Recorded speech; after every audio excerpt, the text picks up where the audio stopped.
नमस्कार, मी सारिका. S9च्या बातमीपत्रात आपलं स्वागत. एक नजर आजच्या ठळक घडामोडींवर. कालपासून संपावर गेलेल्या बँकांमुळे सर्वसामान्यांचे व्यवहार खोळंबले. भांडूप आरटीओ विभागाने केले कर्मचाऱ्यांकरिता आरोग्य शिबिराचे आयोजन, तर फोर्टिस रुग्णालय करणार हृदयविकाराने त्रस्त असलेल्या मुलांवर उपचार. भांडूप सोनापूर येथे आरटीओ विभागातर्फे आरटीओ कर्मचाऱ्यांसाठी आरोग्य तपासणी शिबिराचे आयोजन. भांडूप सोनापूर येथील आरटीओ चौकीच्या बाजूला आरटीओ तर्फे आरोग्य तपासणी शिबिराचे आयोजन करण्यात आले होते. भांडूप आणि मुलुंडमधील 129 आरटीओ कर्मचारी वर्ग व अधिकारी यांनी आरोग्य तपासणीसाठी आपली उपस्थिती लावली. या शिबिरांतर्गत फिजिकल व मधुमेह यांच्या तपासण्या करण्यात आल्या.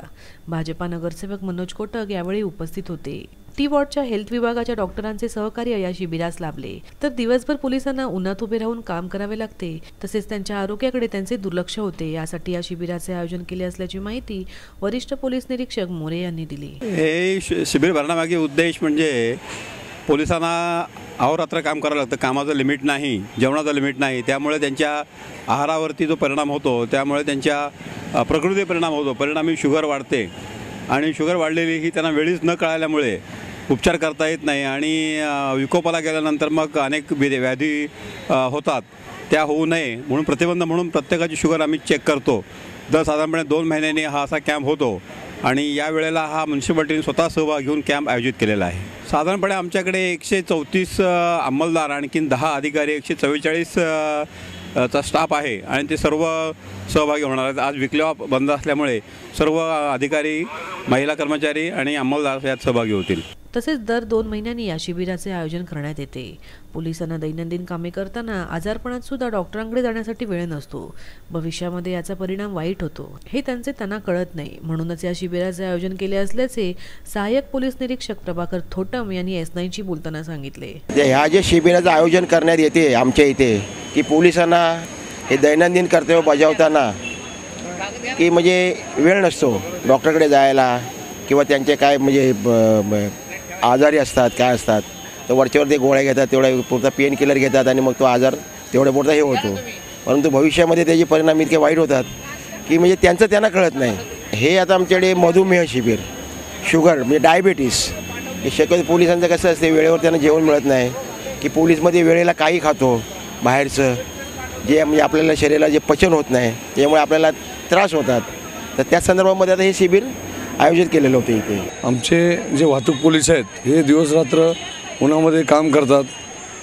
त्याच्यामुळे त्यांना वायू प्रदूषणाला तोंड द्यायला लागते. त्यामुळे त्यांच्या जे शारीरिक हे आहे त्याच्याला शारीरिक त्याला कमजोरपणा येतो. म्हणून त्याकरता असे शिबिर भरवणे फार गरजेचे आहेत. व्हिडिओ जर्नलिस्ट योगेश मोरावडेसह उपेश शिरवडकर, S9 न्यूज, मुंबई. भारतीय निवडणूक आयोगाच्या निर्देशानुसार ज्या मतदाराचे छायाचित्र यादीत समाविष्ट झाले नसेल अशांना मतदान करता येणार नसल्याने त्यांना यादी तपासणीचे निवडणूक आयोगाचे आदेश. भारतीय निवडणूक आयोगाच्या निर्देशानुसार छायाचित्रांसह मतदार याद्यांचा विशेष संक्षिप्त पुनरीक्षण कार्यक्रम राबवण्यात आला होता. या सर्वेक्षणानुसार ठाणे जिल्ह्यातील मतदारांची संख्या जाहीर करण्यात आली. यापैकी यादीतील छायाचित्रांचे प्रमाण 72.96% इतके आहे. सर्वेक्षणातून प्रसिद्ध करण्यात आलेल्या यादीमध्ये छायाचित्र हे बऱ्याचशा मतदारांचे नाही. त्यामुळे ठाणे जिल्ह्यातील निवडणूक आयोगाकडून या मतदारांना त्यांची चाचणी करण्याचे आवाहन करण्यात येत आहे. मतदानाच्या वेळी मतदाराचे फोटो यादीत नसल्यास त्याला मतदान करता येणार नसल्याचा निर्णय निवडणूक आयोगाने घेतला आहे. या बाबतीतील मतदारांची मदत करण्याकरिता वोटर हेल्प सेंटर अशी हेल्पलाईनही सुरू करण्यात आली आहे. ॲब्सेन्स वोटर लिस्ट म्हणजेच फोटो नसलेल्या मतदाराची माहिती मतदान केंद्राध्यक्षाकडे सुपूर्द केली जाणार असून मतदार जेव्हा मतदान करण्याकरता मतदान केंद्रावर येईल त्यावेळी त्याला आपली ओळख पटवून द्यावी लागेल. तसेच स्वाक्षरीबरोबर अंगठ्याचा ठसाही द्यावा लागणार आहे. आम्ही गेल्या वर्षभरात जवळजवळ 7.5 लाख डिलिशन्स केलेत. त्या डिलिशनमध्ये सुद्धा आपलं नाव आहे की नाही खात्री करून घ्या. जर डिलिशनमध्ये नाव असेल तर कृपया करून आपले 6 नंबरचे फॉर्म भरा आणि आपल्याला पुन्हा रजिस्टर करून घ्या. अजून एक शेवटची संधी आपल्याकडे अवेलेबल आहे निवडणूक लागेच तोपर्यंत, ज्यात आपण फॉर्म भरू शकतात. इन ॲडिशन आपण ज्यांचे फोटो नाहीत त्यांनी आपले फोटो 8 नंबर फॉर्म भरून द्यावेत आणि आय कार्ड देण्याची व्यवस्था आमच्याकडे वोटर हेल्प सेंटरला चालू आहे. हे 6 लाख जे आहेत हे आम्ही डिलीट करताना पुरेपूर काळजी घेतले. नोटिसेसची बजावणी झालेली आहे, खात्री केलेली आहे, पॉलिटिकल पार्टीजच्या याद्या दिल्या आहेत, डोर टू डोर सर्वे केले. त्याच्यामुळे ह्याच्यात असण्याची शक्यता फार कमी. पण या सगळ्या प्रक्रियेकडून सुद्धा जर एखाद्या व्यक्ती चुकून जरी त्यामध्ये समाविष्ट झाला असेल तरी त्या व्यक्तीला आजही एक संधी शेवटची का होईना अवेलेबल आहे आणि त्या शेवटच्या संधीचा आपण सर्वांनी फायदा घ्यावा अशी आमची विनंती राहील. इलेक्शनच्या निवडणुकीसाठी साधा नियम असा आहे की ज्याचं नाव यादीत आहे तो व्यक्ती आपल्या मतदानाचा हक्क बजावू शकतो. त्यामुळे एवढा महत्त्वाचा जो हक्क आहे आपला आहे साबित आहे की नाही बघण्यासाठी आपण यादी पहिले तपासावी. आय कार्ड जरी असलं आणि तुमचं यादीत नाव नसलं तरी मतदान करता येईल. यादीत नाव आहे की नाही याची खात्री केल्यानंतर जर असं आढळलं की नाव नाही तर कृपया करून पुन्हा शेवटची संधी आहे या महिनाभरात फॉर्म आपण भरून टाकावेत. आपले फोटो द्यावेत आमच्याकडे जेणेकरून यादीमध्ये फोटो येतील जेणेकरून प्रत्यक्ष मतदानाला आपण जाताना आपल्या आयडेंटिफिकेशनला प्रॉब्लेम येणार. Sarika Salunkhe, S9 news Thane. S9च्या बातमीपत्रात वेळ झाली अल्पशा विश्रांतीची.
ठाणे महानगरपालिका हद्दीत घर घेताय का?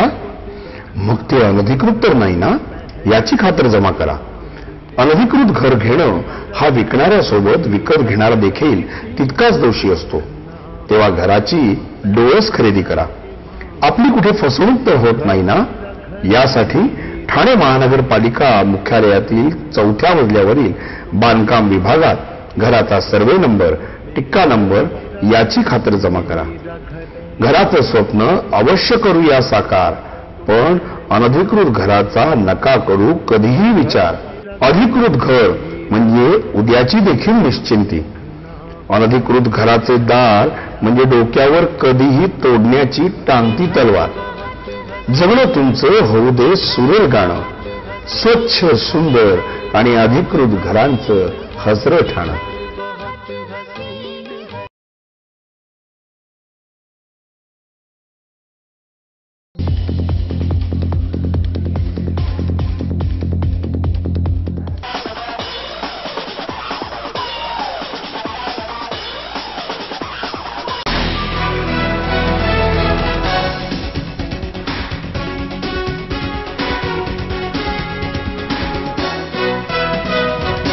S9च्या बातमीपत्रात आपले स्वागत.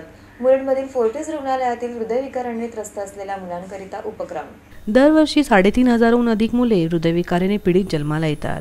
अशा शहरांकरिता फोर्टिस चाइल्ड हार्ट मिशनच्या वतीने महत्त्वपूर्ण उपक्रम आखण्यात आला होता. या उपक्रमाच्या माध्यमातून हृदय शस्त्रक्रिया किंवा अन्य उपचार पद्धतीची गरज असलेल्या गरीब घरातील मुलांपर्यंत पोहोचता येऊ शकेल. या उपक्रमांतर्गत मुलुंडमधील फोर्टिस रुग्णालयातील डॉक्टरांनी गरीब मुलांकरिता मोफत शस्त्रक्रिया करण्याची योजना आखली असून 14 फेब्रुवारी रोजी लहान मुलांकरिता मोफत हृदय तपासणी शिबिराचे आयोजन केले आहे. पीडियाट्रिक कार्डियाक सर्जन डॉक्टर विजय अग्रवाल आणि फोर्टिस रुग्णालयाच्या सहकार्याने 12 फेब्रुवारी रोजी हृदयविकाराने त्रस्त 10 मुलांवर शस्त्रक्रिया करणार असून मोफत तपासणी शिबिराचे आयोजन करण्यात आले आहे. मुंबईमध्ये पेडियाट्रिक हृदयावरील उपचार करणारे 3 सेंटर असून हैदराबादमध्ये 14 ते 15 तर दिल्लीमध्ये 13 ते 14 सेंटर आहेत. परंतु मुंबईमध्ये मुलुंडमधील फोर्टिस रुग्णालयात या शस्त्रक्रिया केल्या जातात. तर कार्डियाक सर्जन डॉक्टर विजय अग्रवाल यांनी अधिक माहिती S9शी बोलताना दिली. इस हफ्ते 14 तारीख तक करीब 10 मरीजों का सब्सिडाइज ऑपरेशन करने वाले जिनको हार्ट कंडीशन है. इसके अलावा 14 तारीख को, जो कि फ्राइडे है, हम लोग सभी को वेलकम करते हैं जो पुअर हैं, जो नहीं करा पा रहे ट्रीटमेंट। यदि उनको शंका है या उनके पास कोई रिपोर्ट्स हैं तो हम लोग उनका रिपोर्ट्स को कंफर्म करेंगे या इकोकार्डियोग्राम करके डायग्नोसिस बनाएंगे। और जो भी लोग एलिजिबल हैं उनको हम लोग फाइनेंशियली हेल्प करके उनका ऑपरेशन भी करेंगे। तो हम लोग ये चाह रहे हैं कि जितने लोग फोर्टिस मुलुंड में आ सके उस दिन, प्रेफरेबली 11 बजे से पहले, आउट पेशेंट्स डिपार्टमेंट में रूम नंबर 105, जहाँ पे हमारी टीम मौजूद रहेगी और उनसे एक भी पैसा चार्ज नहीं किया जाएगा डायग्नोसिस और एको करने। तो ये प्लान है। व्हिडिओ जर्नलिस्ट चेतन सावंतसह प्राची मुळीये, S9 न्यूज, मुंबई। धर्मराज्य पक्षाच्या जाहीर व्याख्यानमाले अंतर्गत अर्थक्रांती संकलन आणि पर्यावरण स्नेही जीवनशैलीसाठी आवश्यक सेंद्रिय शेती वापर यावर तज्ज्ञांनी केले मार्गदर्शन। धर्मराज पक्षाच्या वतीने शिवाजी मैदानात जाहीर व्याख्यानाचे आयोजन केले होते। या जाहीर व्याख्यानात अर्थक्रांती संकल्पनेचे जनक अनिल बोकील यांनी अर्थक्रांती व पर्यावरण या विषयावर आपले मत व्यक्त केले।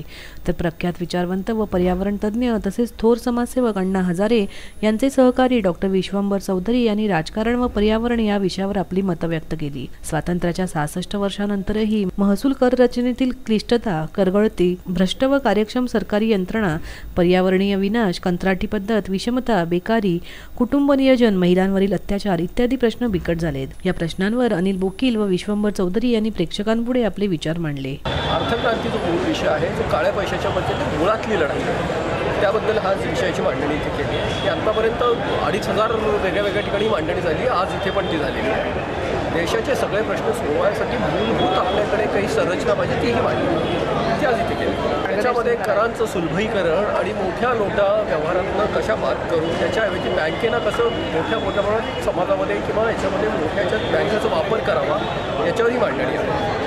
बँकिंग व्यवहाराला जास्तीत जास्त त्याच्यातनं पारदर्शकता येईल आणि भ्रष्टाचारासारख्या बऱ्याच गोष्टींना त्याच्यातनं। तर धर्मराज पक्षाचे राजन राजे यांनी व्याख्यानाविषयी आपले मत मांडत लोकसत्ताचे संपादक गिरीश कुबेर यांनी वृत्तपत्रातून केलेल्या अर्थक्रांती बाबतीतील वक्तव्याची परखड शब्दात टीका केली। आपच्या माध्यमातून अरविंद केजरीवाल धर्मराज पक्षाचा वापर करून घेत गैरप्रकार करीत असल्याचे सांगत त्यांनी त्यांच्यावर जोरदार टीका केली।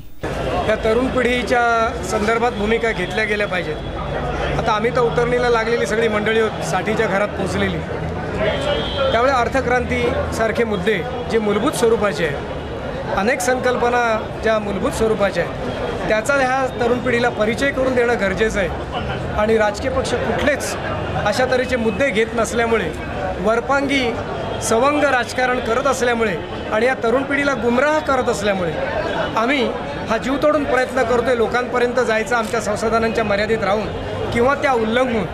हा त्यापैकीच एक प्रयत्न आहे की अर्थक्रांतीसारखी जर संकल्पना राबवली गेली तर जी प्रोफिलॅक्टिक ट्रीटमेंट आहे करप्शनसाठी आणि करगळतीसाठी, सरकारकडचा महसूल वाढेल, देशात पर्यावरणीय स्नेही असे उद्योगधंद्यांची वाढ होईल, एक प्रकारे सुबत्ता निर्माण होईल, शांती निर्माण होईल, कृत्रिम भेदभाव, आरक्षण, अल्पसंख्याक असे मिटून जावेत अशा तऱ्हेची आमची मागणी। Sarika Salunke, S9 news, Thane. S9च्या बातमीपत्रात वेळ झाली अल्पशा विश्रांतीची।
महानगरपालिका हद्दीत घर घेताय का? मग ते अनधिकृत तर नाही ना, याची खातर जमा करा. अनधिकृत घर घेणं हा विकणाऱ्यासोबत विकत घेणारा देखील तितकाच दोषी असतो. तेव्हा घराची डोळस खरेदी करा. आपली कुठे फसवणूक तर होत नाही ना, यासाठी ठाणे महानगरपालिका मुख्यालयातील 4थ्या मजल्यावरील बांधकाम विभागात घराचा सर्वे नंबर, टिक्का नंबर याची खातर जमा करा. घराचं स्वप्न अवश्य करूया साकार, पण अनधिकृत घराचा नका करू कधीही विचार. अधिकृत घर म्हणजे उद्याची देखील निश्चिंती. अनधिकृत घराचे दार म्हणजे डोक्यावर कधीही तोडण्याची टांगती तलवार. जगणं तुमचं होऊ दे सुरेल गाणं, स्वच्छ सुंदर आणि अधिकृत घरांचं हसरं ठाणं.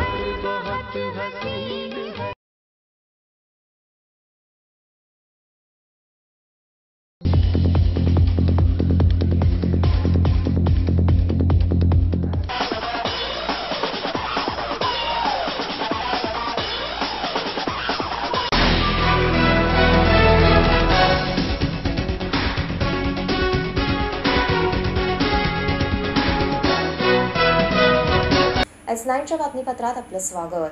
भांडूपमध्ये माझे प्रेम प्रेमाची परिभाषा अल्बम प्रकाशन सोहळा संपन्न. भांडूपमधील सह्याद्री विद्या मंदिर शाळेमध्ये माझे प्रेम प्रेमाची परिभाषा या अल्बमच्या प्रकाशन सोहळ्याचे आयोजन करण्यात आले होते. श्रुती घाडीगावकर यांच्या हस्ते दीपप्रज्वलन करून कार्यक्रमाची सुरुवात करण्यात आली. प्रमोद घाडीगावकर यांच्या मातोश्रींच्या हस्ते अल्बम प्रकाशन करण्यात आले, तर राष्ट्रवादी काँग्रेसचे पदाधिकारी सुभाष वाकोडे यांच्या हस्ते प्रमोद घाडीगावकर यांच्या येणाऱ्या आगामी चित्रपटाचे प्रकाशन करण्यात आले. यावेळी त्यांच्या चित्रपट व अल्बमचे संगीत दिग्दर्शक वसंत कडू, मुकेश भगत, गायिका रक्षा जाधव आदी मान्यवर उपस्थित होते. या अल्बमद्वारे प्रेमाची परिभाषा मांडण्यात आली. प्रेमाचे विविध रंग म्हणजे ब्रेकअप झालेले प्रेम, विरहातील प्रेम, भावनेतील प्रेम या अल्बममध्ये मांडण्यात आले असल्याचे लेखक दिग्दर्शक प्रमोद केशव यांनी S9शी बोलताना सांगितले. माझे प्रेम म्हणून एक अल्बम लॉन्च करतोय. मराठी इंडस्ट्रीमध्ये आम्ही सर्वात प्रथमच उतरतो. ट्रिपल M एंटरटेनमेंट ही इंडस्ट्री आम्ही ऑगस्ट महिन्यामध्ये स्टार्ट केलेली आहे आणि ह्या इंडस्ट्रीला पुढे घेऊन जाण्यासाठी आम्ही हा प्रोग्राम अरेंज केलेला आहे. माझे प्रेम हे ऑडिओ अल्बम रिलीज करामागचं कारण एकच आहे की ह्या अल्बममार्फत आम्ही एक प्रेमाची एक परिभाषा मांडलेली आहे. म्हणजे प्रेमाचे वेगवेगळे रंग, म्हणजे भावनेत अडकलेलं प्रेम, ब्रेकअप झालेलं प्रेम, विरहातलं प्रेम, म्हणजे हे प्रत्येक गोष्ट प्रेमाची मांडलेली आहे आम्ही त्या ठिकाणी. माझे प्रेमचा मी स्वतः लेखक आणि दिग्दर्शकसुद्धा मीच आहे, प्रमोद केशव म्हणून. आणि यानंतरचे आमचे जे प्रोजेक्ट आहेत ते आता नातं जगा वेगळं म्हणून आम्ही एक मराठी मूवी करतो आहोत. देन मी डान्सर महाराष्ट्राचा म्हणून आमचा एक डान्स प्रोग्राम आहे. आणि त्यानंतर आम्ही एक शॉर्ट फिल्म्स आहेत. मी अभागा एक माझं कविता संग्रह आहे. हे सगळे मी हळूहळू एक एक टप्प्याटप्प्याने रिलीज करत जाऊ. माझं प्रेम हा जो एक अल्बम आहे तो एक प्रेमाची परिभाषा सांगणं, म्हणजे प्रेमाचे प्रत्येक रंग याच्यामध्ये आहेत. अगदी प्रपोजपासून ब्रेकअपपर्यंत सगळे रंग याच्यामध्ये आहेत आणि लोकांना निश्चितच हा अल्बम आवडेल. खूपच छान गाणी लिहिलेली आहेत प्रमोदने आणि याचं संगीतही फार सुंदर झालेलं आहे. आणि ह्या अल्बममध्ये म्हणजे प्ले करताना फार एन्जॉय, म्हणजे खूप बरं वाटलं आणि अगदी म्हणजे वेगळ्या धर्तीचा हा अल्बम आहे. ह्या ॲक्टमध्ये तर खूप मजा आली. ॲक्च्युली आपण जेव्हा प्रेमाचे जे रंग वेगवेगळे बघतो तसं हा अल्बममध्ये आपण डान्स वगैरे करतो. कपल्स डान्स म्हटल्यावरती आपण जसे कपल डान्स करतो त्याप्रमाणे हे कपल डान्स नव्हता. हा काहीतरी वेगळा अनुभव होता आणि हा अनुभव घेताना खूप मजा आली. व्हिडिओ जर्नलिस्ट उपेश शिरवडकरसह मयूर घाग, S9 न्यूज, मुंबई. वेतनवाढ आणि बँकिंग क्षेत्रातील सुधारणांना विरोध करण्याकरता संपावर गेलेल्या बँकांमुळे सर्वसामान्यांचे व्यवहार खोळंबले. सरकारी, खाजगी, परदेशी, प्रादेशिक, ग्रामीण बँकांनी कालपासून संप पुकारला आहे. बँक कर्मचाऱ्यांच्या एकूण 10 संघटना या संपामध्ये सहभागी झाल्यात. ठाण्यातही ठिकठिकाणी अनेक बँका बंद असून नागरिक बँकेचे बंद टाळे पाहून परतत आहेत. त्याचबरोबर पैसे काढण्याकरता ATM सेंटरकडेही धाव घेत आहेत. ATM सेंटरमध्येही काही त्रुटी असल्याने अंतर्गत व्यवहार करण्यास व्यवहारधारकांना अडकाठी निर्माण होत असल्याने त्यांनी बँकांच्या संपाविषयी खंत व्यक्त केली आहे. लगाने का था काम मेरे पापा के पास, कल भी आया तो काम नहीं हुआ, आज भी पैसे लेके घूम रहे, काम नहीं हो रहा है, परेशान तो काम धंधा छोड़ के मैं बोला कि ये अपना पैसा लगा देता हूँ, आज भी देख रहा हूँ. ATMमुळे पैसे काढणे हे शहरी भागात शक्य आहे. बँक बंद असल्यामुळे गावी पैसे पाठवण्यात अडथळा येत असल्याने नागरिकांनी मात्र नाराजी व्यक्त केली. बैंक की वजह से मुझे और भी काम था, बट तुरंत टेक्नोलॉजी नहीं रहती, डायरेक्टली रहता तो मेरा काम जल्दी हो गया रहता. मुझे कहीं और जाना था, बट इसकी वजह से मैं अब लेट हो रहा मुझे, और बैंक में फैसिलिटी ऐसी नहीं करनी चाहिए.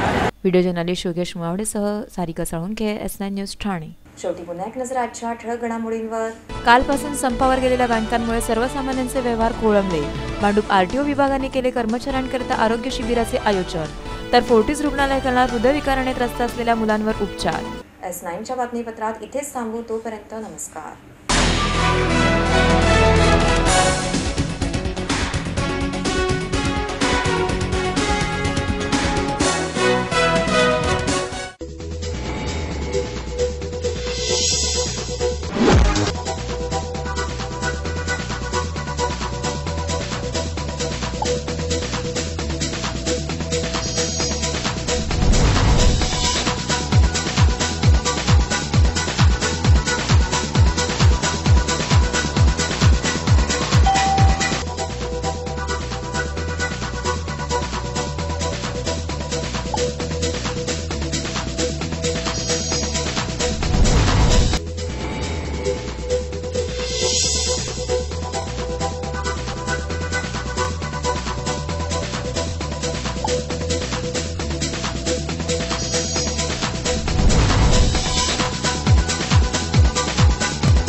ठाणे महानगरपालिका हद्दीत घर घेताय का? मग ते अनधिकृत तर नाही ना, याची खातर जमा करा. अनधिकृत घर घेणं हा विकणाऱ्यासोबत विकत घेणारा देखील तितकाच दोषी असतो. तेव्हा घराची डोळस खरेदी करा. आपली कुठे फसवणूक तर होत नाही ना, यासाठी ठाणे महानगरपालिका मुख्यालयातील 4थ्या मजल्यावरील बांधकाम विभागात घराचा सर्वे नंबर, टिक्का नंबर याची खातर जमा करा. घराचं स्वप्न अवश्य करूया साकार, पण अनधिकृत घराचा नका करू कधीही विचार. अधिकृत घर म्हणजे उद्याची देखील निश्चिंती. अनधिकृत घराचे दार म्हणजे डोक्यावर कधीही तोडण्याची टांगती तलवार. जगणं तुमचं होऊ दे सुरेल गाणं, स्वच्छ सुंदर आणि अधिकृत घरांचं हसरं ठाणं.